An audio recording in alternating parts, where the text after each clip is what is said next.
Bonjour à toutes et à tous. Voici un modèle de fiche de préparation pour votre séance de français que vous aurez à composer à l'oral de leçons de français et de mathématiques. Tout d'abord, vous allez penser à donner un titre à votre séance. Présentez également le sous-domaine du français qui est concerné. Pour le cycle 1, c'est le domaine 1, mobiliser le langage dans toutes ses dimensions, soit à l'oral, soit à l'écrit.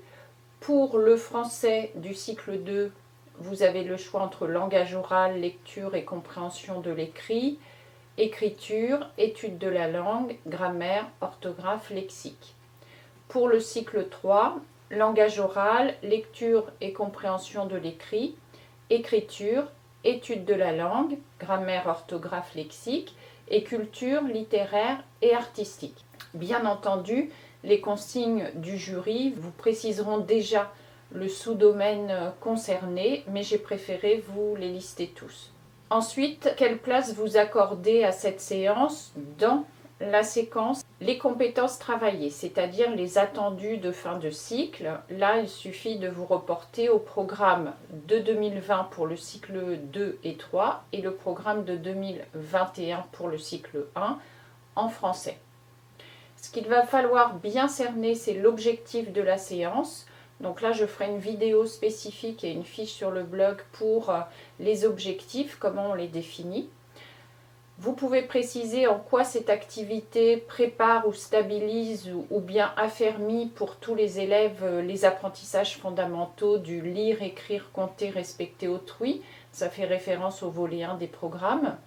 Et puis en quoi cette séance contribue au socle commun du volet 2 des programmes. Donc bien sûr, un cycle, le niveau de classe, la période de l'année scolaire, éventuellement le moment de la journée, peut-être par rapport à l'âge des enfants par exemple, le mode de regroupement des élèves, le type d'activité, si cela est important à préciser, le matériel. Vous pouvez rédiger la consigne de départ, ça vous aidera à vous lancer dans votre séance.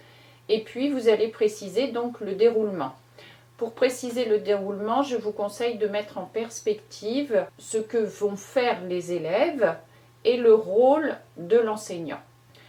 À partir de là, vous avez des ajustements que vous pouvez proposer comme la prise en compte des élèves à besoins éducatifs particuliers, la pédagogie différenciée ou l'aide que vous apporterez au cas où des enfants seraient en situation de difficulté.